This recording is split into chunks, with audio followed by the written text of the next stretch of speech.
Hello everyone, welcome back to my channel Biology with Manvi Bioverse। 11th class के NCERT की जो अपनी series चल रही थी उसमें अपने चैप्टर 16 कंप्लीट हो चुके हैं। आज अपना नेक्स्ट चैप्टर रहेगा चैप्टर नंबर 17 रेस्पिरेशन। तो चलिए आज की क्लास स्टार्ट करते हैं। देखते हैं फर्स्ट ऑफ ऑल अपन देखते हैं कि जो श्वसन और गैसों का विनिमय, इसमें फर्स्ट प्रोसेस अपन देखेंगे अपचय प्रक्रिया यानी कि कैटाबोलिक प्रोसेस। सजीव ग्लूकोज जैसे पोषक तत्वों को जोड़ने के लिए तोड़ने के लिए O2 का उपयोग करते हैं जिससे ऊर्जा प्राप्त होती है और CO2 मुक्त होती है। नेक्स्ट प्रोसेस अपन देखते हैं श्वसन यानी कि ब्रीदिंग या रेस्पिरेशन। वायुमंडलीय O2 को ग्रहण करना और सेल्स में उत्पन्न CO2 को बाहर निकालने की प्रक्रिया। नेक्स्ट अपन देखेंगे respiratory organs in animals. Various type के एनिमल्स में जो रेस्पिरेटरी ऑर्गन्स होते हैं वो भी डिफरेंट होते हैं। तो चलिए अब अपन देखते हैं कि कौन कौन से जो अपने जितने भी जो जीव हैं उनके अंदर रेस्पिरेटरी ऑर्गन्स कौन कौन से हैं, प्लस उनमें जो रेस्पिरेशन का मेथड है वो कौन सा होता है। तो चलिए अब अपन देखते हैं निम्न एकशेरुकी यानी कि इनवर्टिब्रेट्स, स्पंज, स्लैंटर्स एंड चपटे कृमि में जो श्वसन अंग होता है वो शरीर की सतह से ही इनमें श्वसन होता है एंड साथ ही साथ सिंपल डिफ्यूजन यानी कि सरल विसरण के द्वारा इनमें श्वसन की प्रक्रिया होती है। नेक्स्ट अपन देखते हैं केचुआ यानी कि अर्थवर्म। इनमें जो श्वसन है वो आर्द्र क्यूटिकल के द्वारा होता है और इनमें जो श्वसन का मेथड होता है वो होता है त्वचीय श्वसन। नेक्स्ट अपन देखते हैं इंसेक्ट्स यानी कि कीट। इनमें श्वसन नलिकाएं पाई जाती है, साथ ही साथ इनमें एक नलिकाओं का जाल पाया जाता है जिसके थ्रू इनमें श्वसन होता है। अब अपन देखते हैं जलीय एवं स्थलचर जीवों में श्वसन अंग। देखते हैं अपन क्लोम या गिल्स देखेंगे अपन कि कौन कौन से जीवों में ये पाए जाते हैं। नेक्स्ट देखते हैं अपन कि गिल्स जलीय ऑर्थोपोडा, मोलस्का तथा मछलियों में पाए जाते हैं। वही अपन देखते हैं फेफड़े या फुफ्फुस, लंग्स, सरीसृप, पक्षी, स्तनधारी और एम्फीबिया। अब अपन देखते हैं कि मॉइस्ट स्किन जिसके थ्रू होता है उभयचर्स यानी कि मेंढक अपनी नम त्वचा से भी श्वसन कर सकते हैं। अब अपन देखते हैं मानव श्वसन तंत्र यानी कि human respiratory system. First of all अपन देखते हैं जो वायु का मार्ग है उसके बारे में देखेंगे। अपन देखते हैं एक्सटर्नल नॉस्ट्रिल्स यानी कि बाह्य नासा रंध्र। देखते हैं एक जोड़ी नॉस्ट्रिल्स प्रेजेंट होते हैं ह्यूमंस में जो ऊपरी होठों पे खुलते हैं। अब अपन देखते हैं नेजल चैम्बर यानी कि नासा मार्ग, वायु को अंदर ले जाने का मार्ग होता है जिसे अपन नासा मार्ग कहते हैं। नेक्स्ट ऑर्गन रहेगा फेरिंग्स, आहार और वायु दोनों के लिए ये उभयनिष्ठ पथ होता है। नेक्स्ट होगा लैरिंग्स यानी कि कंठ, इसे अपन साउंड बॉक्स भी बोलते हैं, ये कार्टिलेजिनस होता है। अब अपन देखते हैं एपिग्लोटिस क्या होता है। एक उपास्थल फ्लैप जो भोजन को निगलते समय ग्लोटिस को ढकता है ताकि भोजन लैरिंग्स में ना जाए। अब अपन देखेंगे ट्रैकिया, श्वास नली। अब जो फिफ्थ वर्टिब्रल कॉलम है तक जाकर दाएं एवं बाएं दो प्राथमिक श्वसनियों में विभाजित होती है। श्वास नली प्राथमिक, द्वितीयक, तृतीयक श्वसनी तथा प्रारंभिक श्वसनिकाएं अपूर्ण उपास्थल विलय से सपोर्टेड रहती है। देखते हैं अपन एल्वियोलाई क्या होती है। वायु कुपिकाएं अंतस्थ श्वसनिका से जुड़ी पतली भित्ति वाली जो थैलीनुमा संरचनाएं होती है जिन्हें अपन क्या कहते हैं, एल्वियोलाई कहते हैं। लंग्स, फेफड़े दो होते हैं राइट एंड लेफ्ट जो द्विस्तरीय फुफ्फुसावरण से ढके रहते हैं। अब अपन देखते हैं फुफ्फुसावरणी द्रव क्या होता है। प्लूरल फ्लूइड, दो परतों के बीच भरा द्रव जो घर्षण को कम करता है। अब अपन डायग्राम के थ्रू जितने भी जो अपने ऑर्गन्स हैं, रेस्पिरेटरी सिस्टम के ऑर्गन्स हैं, उनको अपन देखते हैं। ये देखिए यहाँ पर देख सकते हैं ये रहेगा एपिग्लोटिस, ठीक है, ये रहेगा लैरिंग्स, ठीक है। नेक्स्ट अपन ये देखेंगे ये ट्रैकिया यानी कि श्वास नली एंड ये यहाँ से श्वसनिकाओं में विभक्त होती रहती है। एंड ये देखिए डायफ्राम्स, चलिए ये अपने लंग्स रहेंगे, ठीक है।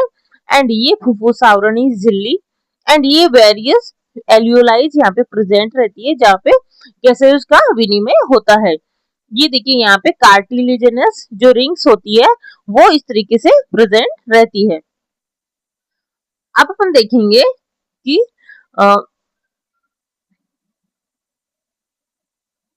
श्वसन तंत्र के भाग। कंडक्टिंग पार्ट्स देखेंगे अपन, बाह्य नासारंध्र से अंतस्थ श्वसनिकाओं तक ये पार्ट्स रहते हैं। इनका कार्य की अगर अपन बात करें तो देखेंगे वायु का परिवहन, धूल कणों से मुक्त करना, साथ ही साथ इनको आर्द्र बनाए रखना और वायु को शरीर के तापमान तक लाना। नेक्स्ट अपन देखते हैं एक्सचेंज पार्ट यानी कि कूपिकाएं और उनकी नलिकाएं। जो गैसेज एक्सचेंज होता है वो कूपिकाओं के थ्रू ही होता है। और कार्य की अगर अपन बात करेंगे तो देखेंगे रक्त और वायुमंडलीय वायु के बीच O2 तथा CO2 का जो वास्तविक जो विसरण स्थल है वो एल्यूलाइज ही होती है। अब अपन देखते हैं थोरेसिक कैविटी यानी कि वक्ष गुहा। यह एक वायुरुद्ध कक्ष है जिसमें फेफड़े स्थित रहते हैं। अब अपन इनके पार्ट्स की बात ये देखेंगे, डोर्सल सरफेस पे रहेंगे कशेरुक दंड यानी कि वर्टिब्रल कॉलम, वेंट्रल सरफेस पे उरोस्थी यानी कि स्टर्नम, लेटरल अगर अपन बात करें तो देखेंगे रिब्स, एंड इंफीरियर की बात करें तो डायफ्राम इनमें प्रेजेंट रहता है। अब हम देखते हैं कि श्वसन में सम्मिलित स्टेप्स कौन कौन से होते हैं। फर्स्ट अपन देखेंगे फुफ्फुसी संवातन। देखिए वायुमंडलीय वायु को अंदर खींचना और CO2 से भरी कुपिका की वायु को बाहर निकालना। गैसों का विसरण कुपिका झिल्ली के आर पार यानी कि एल्यूलाइज के जो मेम्ब्रेन है उसके थ्रू O2 तथा CO2 का डिफ्यूजन होना। गैसों का परिवहन रुधिर द्वारा O2 तथा CO2 का शरीर में ट्रांसपोर्टेशन। अब अपन देखते हैं उत्तकों में विसरण, रुधिर और उत्तकों के बीच O2 तथा CO2 का आदान प्रदान होना। कोशिकीय श्वसन सेल्स द्वारा अपचयी क्रियाओं के लिए O2 का उपयोग और CO2 का उत्पन्न होना। नेक्स्ट अपन देखेंगे मैकेनिज्म ऑफ ब्रीदिंग। श्वसन में मुख्य रूप से दो चरण होते हैं जो दाब प्रवणता पर निर्भर करते हैं। इसमें दो प्रोसेस होते हैं, इंस्पायरेशन एंड एक्सपायरेशन। फर्स्ट अपन देखते हैं इंस्पायरेशन क्या होता है।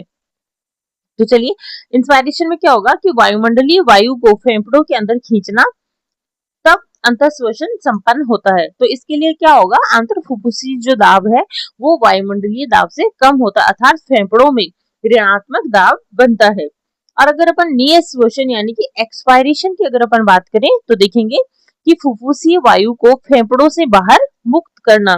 इसके लिए क्या होगा कि जो निःश्वसन फुफ्फुसी दाब है वो अधिक होगा वायुमंडलीय दाब से।